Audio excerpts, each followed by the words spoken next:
گزارے کیسے زندگی، آؤ علماء سے پوچھ لیں، آئے جو مشکل پیش کوئی، آؤ علماء سے پوچھ لیں۔ الحمدللہ رب العالمین والصلاة والسلام علی سید المرسلین، اما بعد فاعوذ باللہ من الشیطان الرجیم، بسم اللہ الرحمن الرحیم۔ الصلاة والسلام علیک یا رسول اللہ وعلی آلک واصحابک یا حبیب اللہ۔ الصلاة والسلام علیک یا نبی اللہ وعلی آلک واصحابک یا نور اللہ۔ میٹھے میٹھے اسلامی بھائیوں اور مدنی چینل کے ناظرین، سلسلہ دارالافتاء اہل سنت میں ایک بار پھر آپ کو مرحبا کہتے ہیں۔ سرکار مدینہ راحت قلب و سینہ علیہ الصلاۃ والسلام نے ارشاد فرمایا کہ جو روزانہ 1000 مرتبہ درود پاک پڑھتا ہے وہ مرے گا نہیں جب تک جنت میں اپنی جگہ نہ دیکھ لے۔ صلو علی الحبیب صلی اللہ تعالی علی محمد صلی اللہ علیہ وسلم۔ الحمدللہ رمضان کا مبارک مہینہ رحمت والا، برکت والا، مغفرت والا، جہنم سے آزادی والا ہمارے درمیان تشریف لا رہا ہے۔ حقیقت یہی ہے کہ قسمت والے ہی یہ مہینہ پاتے ہیں۔ تو آئیے مفتی صاحب سے ہم اس حوالے سے کچھ سوال عرض کرتے ہیں کہ مفتی صاحب ہمیں یہ ارشاد فرمائیں کہ یہ مہینہ جب ہمارے درمیان تشریف لا رہا ہے، چند دن بعد انشاءاللہ ہم اس مہینے کو پائیں گے، اللہ کی رحمت سے امید ہے، تو اس مہینے کی تیاری ہم کس طرح کریں، اس کا استقبال کس طرح کریں، اس کا اہتمام ہم کس طرح کریں، اس حوالے سے ہمیں ہمارے ناظرین کو یہ کچھ ارشاد فرمائیں۔ الحمدللہ رب العالمین والصلاة والسلام علی سید الانبیاء والمرسلین، اما بعد فاعوذ باللہ من الشیطان الرجیم، بسم اللہ الرحمن الرحیم۔ اس میں رمضان کی اہمیت کو اگر دل میں جگہ دیں گے اور قرآن و حدیث کے اندر جو رمضان کے حوالے سے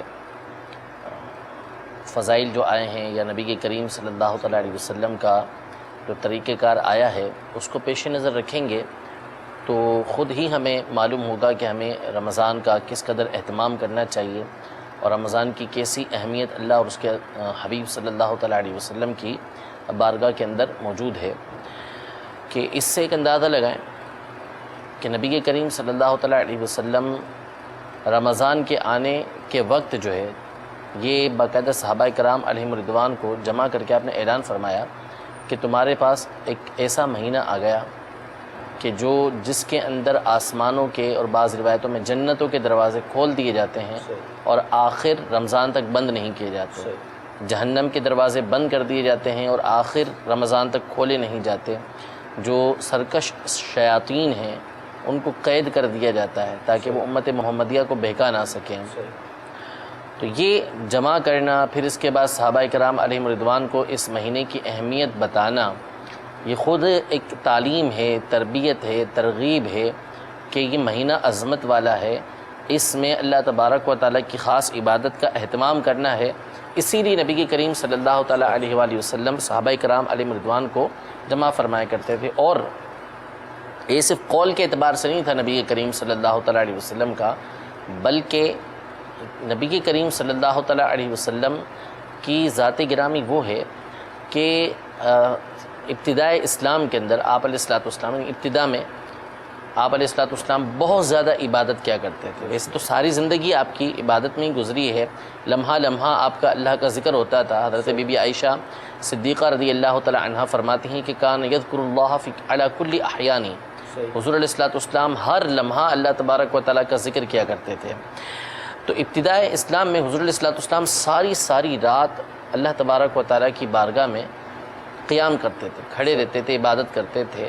حدیث پاک میں ہے حتیٰ تورمت قدمہ، کہ حضور علیہ السلام کے مبارک قدموں کے اندر ورم تشریف لے آتا تھا، ورم ہو جاتا تھا، اس قدر جو ہے وہ حضور علیہ السلام قیام فرماتے تھے۔ تو صحابہ کرام علیہم رضوان نے عرض کی کہ یا رسول اللہ صلی اللہ تعالیٰ علیہ وسلم، آپ کی ذات تو وہ ہے کہ جس کی وجہ سے اللہ تبارک و تعالیٰ نے آپ کے اگلے پچھلوں کے گناہوں کو معاف کر دیا ہے، اور آپ اس قدر عبادت کرتے ہیں۔ تو اس پر نبی کریم رؤوف الرحیم صلی اللہ تعالیٰ علیہ وآلہ وسلم نے ارشاد فرمایا افلا اکون عبدا شکورا، کہ کیا میں اپنے رب عز و جل کا شکر گزار بندہ نہ بنوں؟ تو اس قدر عبادت کرتے تھے حضور علیہ الصلوۃ والسلام. لیکن رمضان جو ہے جب یہ آتا تھا تو بی بی عائشہ رضی اللہ تعالی عنہا فرماتی ہیں کہ حضور علیہ الصلوۃ والسلام اس کے لیے کمر کس لیا کرتے تھے، تیار ہو جاتے تھے اور پھر سارا مہینہ جو ہے وہ بستر پر تشریف نہیں لاتے تھے. یعنی یہ نبی کی کریم صلی اللہ تعالیٰ علیہ وسلم کے جن کی ہستی وہ ہے کہ اللہ تبارک و تعالیٰ جن کی رضا چاہتا ہے. ساری کائنات جو ہے وہ اللہ تبارک و تعالیٰ کی رضا چاہتی ہے، لیکن اللہ تبارک و تعالیٰ نبی کریم صلی اللہ تعالیٰ علیہ وسلم کی رضا چاہتا ہے، مانگتا ہے. یعنی آپ علیہ الصلوۃ والسلام کو راضی کرنا پسند فرماتا ہے. لیکن نبی کریم صلی اللہ تعالیٰ علیہ وسلم اس قدر اللہ تبارک و تعالیٰ کی بارگاہ میں مقام و مرتبہ ہونے کے باوجود اللہ تبارک و تعالیٰ کی اتنی زیادہ عبادت کیا کرتے تھے. اس میں ایک سبق یہ ہے کہ جس پر اللہ تبارک و تعالیٰ کی جتنی زیادہ نعمتیں ہوں اس کو چاہیے اللہ تبارک و تعالیٰ کا شکر ادا کرنے کے لیے اتنی ہی زیادہ اللہ تبارک و تعالیٰ کی عبادت کریں. تو چونکہ رمضان المبارک کا مہینہ وہ مہینہ ہے کہ جس میں عام مہینوں کے مقابلے میں بہت زیادہ رحمتیں ہوتی ہیں، اللہ تبارک و تعالیٰ بہت زیادہ نعمتیں فرماتا ہے. تو اب بندے کو چاہیے کہ اللہ تبارک و تعالیٰ کا شکر ادا کرنے کے لیے، مزید اللہ تبارک و تعالیٰ کو راضی کرنے کے لیے کہ اس نے اپنی نعمتوں کے اندر اضافہ کیا ہے اور نعمتیں اس نے دی ہیں، تو ہمیں اپنی عبادت کے اندر اضافہ کرنا چاہیے. اللہ تبارک و تعالیٰ کو راضی کرنے والے سے زیادہ کام اس مہینے کے اندر کرنے چاہیے. اور تو اور اس سے اندازہ لگائیں رمضان کی اہمیت کا کہ یہ وہ مہینہ ہے کہ جس کا تذکرہ اللہ تبارک و تعالیٰ نے قرآن پاک کے اندر فرمایا ہے. یعنی فرمایا یا ایھا الذین آمنوا کتب علیکم الصیام کما کتب علی الذین من قبلکم لعلکم تتقون، کہ اے ایمان والو تم پر رمضان کے روزے جو ہیں وہ فرض کیے گئے جیسا کہ تم سے پہلوں پر فرض کیے گئے تھے. پھر اس کے بعد کچھ آگے فرمایا کہ شہر رمضان الذی انزل فیہ القرآن ھدی للناس وبینات من الھدی والفرقان، کہ رمضان کا مہینہ وہ ہے کہ جس میں قرآن کو نازل کیا گیا اور اس کے اندر قرآن کے اندر جو ہے وہ تمام لوگوں کے لیے ہدایت ہے اور فرق کرنے والی قوت موجود ہے. تو یہ قرآن پاک جو ہے رمضان کے مہینے میں اللہ تبارک و تعالی نے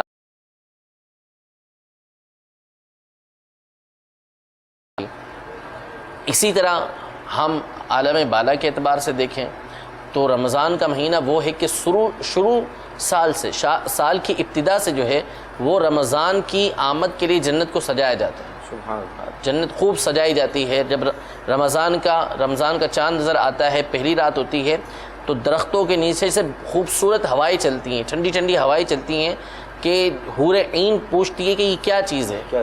تو رمضان کے اندر ایسی برکتیں رحمتیں نازل فرما کر یہ سارا کا سارا جو مقصود اور مطلوب سمجھ آتا ہے وہ یہ آتا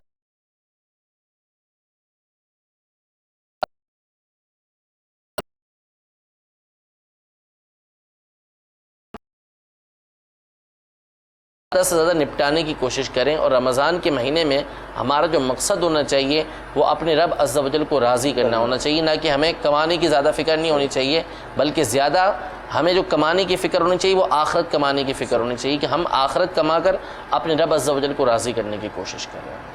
مدنی چینل کے ناظرین، مفتی صاحب نے کتنا پیارا ہمیں جواب ارشاد فرمایا. حقیقت یہی ہے کہ ہم سب غور کریں. ابھی اگر دیکھا جاتا ہے تو مارکیٹوں میں رش ہے، کھانے پینے کی اشیاء لوگ خرید رہے ہیں، راشن کا اہتمام کر رہے ہیں. اگرچہ کرنا چاہیے، اس کا انکار نہیں ہے، یہ ظاہر انسان کی ضروریات ہیں. لیکن کیا ہمارا یہ ذہن بنا، کیا ہم نے اس حوالے سے یہ تیاری کی کہ اس سال رمضان میں مجھے اتنے قرآن ختم کرنے ہیں، اتنے درود پاک پڑھنے ہیں، نوافل کی کثرت کرنی ہے، اشراق چاش پڑھنی ہے، اوابین یعنی فرائض کے ساتھ ساتھ کیا نفلی عبادت میں ہم اضافہ کریں گے؟ اس حوالے سے ہم نے کوئی تیاری کی. حالانکہ ہمارے اسلاف کا کردار کیا تھا انشاءاللہ ابھی ہم مزید سنیں گے. تو لہذا اچھی نیتوں کے ساتھ اس ماہ مبارک کا استقبال کیجیے، اچھی نیتوں کے ساتھ اس کا اہتمام کیجیے. انشاءاللہ عز و جل دو جہاں کی رحمتیں برکتیں ہمارا مقدر بنیں گی. آئیے اچھی نیتوں کے ساتھ آپ کی کالز کو شامل کرتے ہیں. السلام علیکم ورحمۃ اللہ وبرکاتہ. وعلیکم السلام ورحمۃ اللہ وبرکاتہ. سوال کہ کہتے کہ 1900 ہجری میں قیامت قائم ہو جائے گی، اس کے بارے میں شرعی رہنمائی فرما دیجیے گا. جی اگلی کال.